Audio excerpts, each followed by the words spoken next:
Before the sun touches the edge of the valley, the world is still half asleep. The night fire breathes its last breaths, glowing in scattered orange embers across the stone circle. The air is cold enough to make even the strongest hunter curl closer to the warmth. But soon the rhythm of dawn begins to stir them. One by one, the tribe rises, not from comfort, but from necessity. Sleep is not a luxury here. It is a pause between survival. The morning light creeps through the cracks of the cave, kissing rough faces, tangled hair, and skin painted by smoke and ash. The smell of earth and charcoal fills their nostrils. Somewhere a child coughs softly. Somewhere else a woman stretches, her arms stiff from sleeping against stone. The new day begins, and with it, the quiet ceremony of living. Kor, the elder, is always the first to move. His body creaks like dry wood, yet his hands know the ancient dance of waking the fire. He crouches, cupping his breath over the faintest spark left in the night. Each exhale is a prayer, soft, rhythmic, patient. The ember glows brighter, a single eye opening in the dark. Soon, twigs crackle, smoke twirls upward, and the fire is reborn. Around him, shadows come alive. The others begin to stir as the warmth spreads through the cave. It is not spoken, but every member of the tribe knows.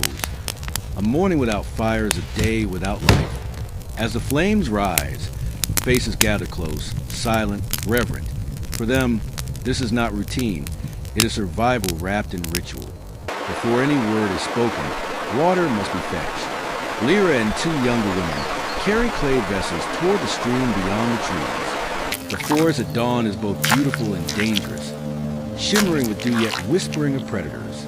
Their bare feet press softly into the damp soil. Mist hovers low, weaving through the trunks like a ghost. When they reach the water, they kneel in unison, scooping it carefully, their reflections trembling on the surface. In their minds, they count each step, mapping the path like a memory of survival passed through generations. Back at the cave, the tribe gathers near the fire as the women pour the water into hollowed stones. One by one, hands are dipped, faces splashed, and hair combed with bone tools. The cold shock of the stream awakens them more than any word could. Children laugh as they shake droplets in their heads. Hunters grunt, rubbing grime from their eyes. Cleanliness here is not about appearance. It is about alertness. Dirt dulls the senses, and in a world where danger hides in every shadow, dullness is death. When the ritual of washing ends, the tribe looks renewed, not fresh but focused. The fire crackles, reflecting their eyes like small suns. The morning has now truly begun. The silence of dawn breaks not with speech but with sound, the music of preparation. Flint strikes stone, bones clatter, firewood snaps beneath steady hands. The cave hums with low rhythm, a chorus of necessity. Outside, the forest joins in, the buzz of insects, the distant call of birds, the rustle of small creatures beginning their day. It is as if the world and the tribe share one heartbeat. No one wastes words. They have learned that speaking too much scatters focus. Instead, they communicate with glances, nods, and the soft clink of tools. The air is filled with movement, purposeful, simple, sacred. Morning is a dance, and everyone knows their step. By the time the sun edges higher, the tribe gathers what food remains from the night before. Dried meat is softened by the fire, roots are unwrapped from leaves, and a few crushed berries are mixed into a clay bowl. There are no plates, no luxury of spice, no concept of indulgence, only fuel. Children chew slowly, eyes still heavy with sleep. Hunters eat quickly, already thinking of the trail ahead. The women portion the food with quiet precision, ensuring each mouth receives enough to last till midday. Eating is not joy but ceremony, a reminder that the body must be filled continue. When the meal ends, they wipe their hands on furs, and the scraps are given to the dogs that linger near the entrance. Nothing is wasted. Everything returns to the earth. After eating, the tribe prepares its instruments of survival. Spears are checked for cracks. Stone blades are sharpened. Nets are untangled. Baskets examined for holes. The morning light glints on the edge of flint like the smile of a god. Each tool tells a story, of hunts won, beasts slain, or lessons learned through pain. Kor inspects them all, nodding slowly, satisfied. For him, the sharpening of tools is the sharpening of will. Around him, younger men mimic his gestures, their eyes filled with unspoken respect. The preparation is slow, deliberate. To face the wild unready is to invite death. And so, the tools gleam brighter than jewels in the pale sun. When the first rays spill across the treetops, the hunters rise. Muscles stretch, spears lift, faces harden. The hunt is not merely for food. It is a test of worth, strength, and memory. The men and women who go do not speak as they leave. They disappear into the trees like ghosts. Their footprints are light, their senses tuned to every whisper of the forest. Those who remain behind watch in silence, their hearts moving in quiet rhythm with the hunter's steps. The forest receives them with cool breath and endless uncertainty. Each morning hunt is a gamble, a prayer cast into the living wilderness. While the hunters vanish, the rest of the tribe continues the morning work. Women mend clothing from hides, fingers threading sinew through fur. Children gather dry branches and smooth stones. Elders oversee the camp's edge, eyes scanning the valley for danger. There is no idleness, not even in stillness. Every movement, every gesture, every pause has purpose. The tribe has no clock, yet their timing is perfect. When the sun reaches a certain warmth, they know it is mid-morning. The air grows alive with the scent of smoke, herbs, and damp earth.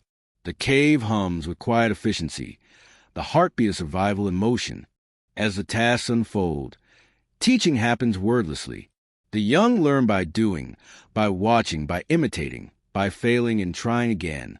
A boy tries to split a branch with a dull stone and grimaces as it splinters wrong. An elder kneels beside him, guiding his hands, not correcting with speech but with action. A girl learns how to weave a net by studying her mother's rhythm. Knowledge flows like breath, unspoken yet precise. This is how wisdom endures, not through language, but through repetition, through morning after morning of patient labor. In silence, they pass on eternity. By late morning, the hunters return. Some carry meat slung over shoulders. Others bring only stories written in sweat and silence. The tribe greets them without cheers, only nods and quick hand to help. Success is not celebration. It is continuation. The fire is fed anew, and the smell of roasting flesh fills the air.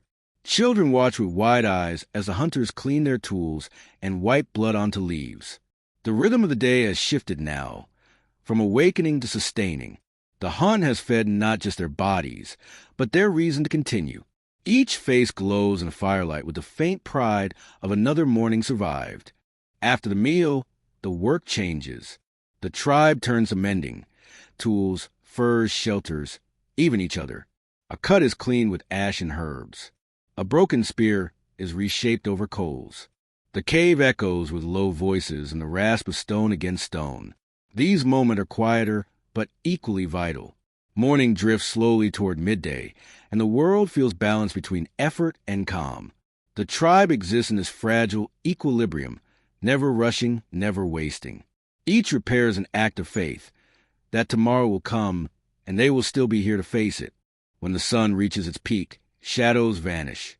The tribe gathers near the cave's mouth, resting in soft silence. Some nap lightly. Others stare at the horizon, lost in thoughts older than language. The fire smolders lazily, and the sound of wind through grass becomes their lullaby. This is the tribe's only pause, a brief surrender before the next wave of labor begins. The morning, once cold and urgent, now glows with warmth and stillness. They do not speak of peace, but they feel it. In this small breath of calm, humanity takes root. Every morning leaves a mark. As Cord gazes across the valley, he remembers the mornings of his youth. When the fire was small, the tribe smaller, and every sunrise felt like a question. Now, the valley feels both known and mysterious. He knows where the rivers run, where the deer graze, where danger hides. Yet he also knows that any day could be their last. This awareness is what gives each morning meaning. To rise again, to breathe again, to see the sun climb the same path. It is a victory disguised as routine. He closes his eyes and lets the warmth touch his scarred face. The world is ancient, but so is he. As midday nears, The morning is complete. The fire burns steady. Tools rest ready. Bellies are full and spirits calm. The tribe stand at the edge of time, unaware that their smallest acts, washing hands, mending nets, lighting fires, will echo through millennia. Their routine is the blueprint of civilization, to wake, to work, to endure, to hope. Long after their bones turn to dust, humanity will still rise at dawn, still chase warmth, still seek meaning in repetition. The cavemen do not know it, but every sunrise they meet with patience and labor is a silent promise that life, no matter how primitive, always begins again.